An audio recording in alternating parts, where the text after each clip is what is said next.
আসসালামু আলাইকুম ওয়া রাহমাতুল্লাহ। জগতে যারা নিজেদের নাম অমর করে রেখেছেন তারা কর্তব্যে অবহেলা করেননি।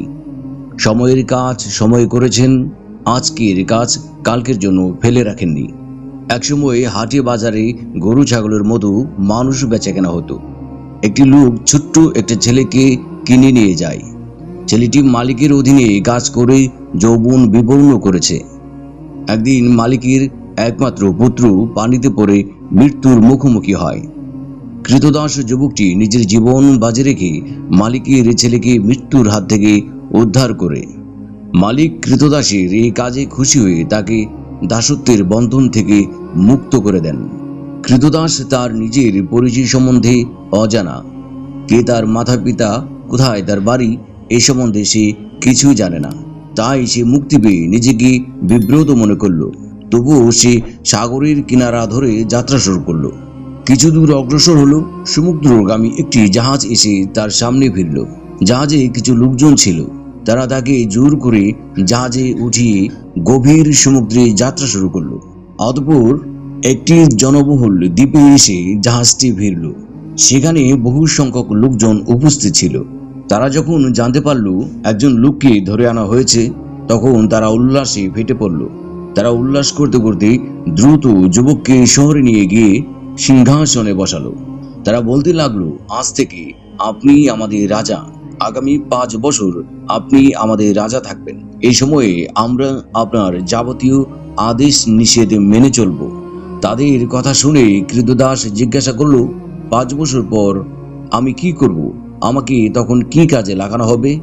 জবাবে তারা বলল, 5 বছর পর আপনাকে আবারও জাহাজে উঠিয়ে একটি নির্জন দ্বীপে রেখে আসা হবে। আমাদের দেশের এটাই নিয়ম। যুবকটি বলল, অতীতে এভাবে কতজন লোককে রেখে আসা হয়েছে? জবাবে তারা বলল, বহু সংখ্যক লোককে, কিন্তু তারা কেউ কোনো ব্যবস্থা গ্রহণ করেনি। কিন্তু যখন মেয়াদ ফুরিয়ে এসেছে তখন কেবল কেঁদেছে আর সময় বাড়িয়ে দিতে অনুরোধ করেছে। কিন্তু আমরা আমাদের নিয়ম নীতির কোনো পরিবর্তন করি না। নিয়ম পরিবর্তন করা হলে নিয়মের গুরুত্ব থাকে না।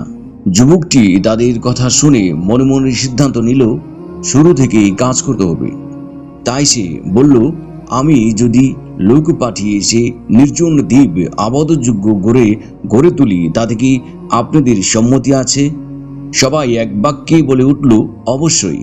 যুবকটি দেশ শাসন করার সাথে সাথে তাকে যে দ্বীপে নির্বাসন দেওয়া হবে সে দ্বীপটি রাজতন্ত্রের উপযোগী গড়ার কাজ শুরু করে দিল। সে 5 বছর ধরে এই কাজ চালিয়ে গেল। অবশেষে যখন তার 5 বছর রাজত্বের মেয়াদ ফুরিয়ে এলো, তখন তাকে বেশ প্রফুল্ল দেখা গেল। কেননা নির্বাসিত দ্বীপে তাকে মেয়াদ মোতাবেক রাজত্ব করতে হবে না। জীবনের শেষ দিন পর্যন্ত সেখানে রাজত্ব করতে পারবে।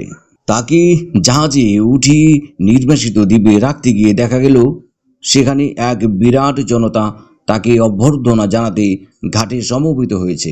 সে জাহাজ হতে অবতরণ করলো। জনতার স্লোগানে ঘাট মুখরিত হয়ে উঠল। প্রিয় দর্শক, আমরা এই ঘটনা থেকে কি শিক্ষা অর্জন করতে পারলাম? পরিণাম ভেবে কাজ করলে ফল ভালো পাওয়া যায়। পরিশ্রম মানুষকে সফলতা এনে দিতে পারে।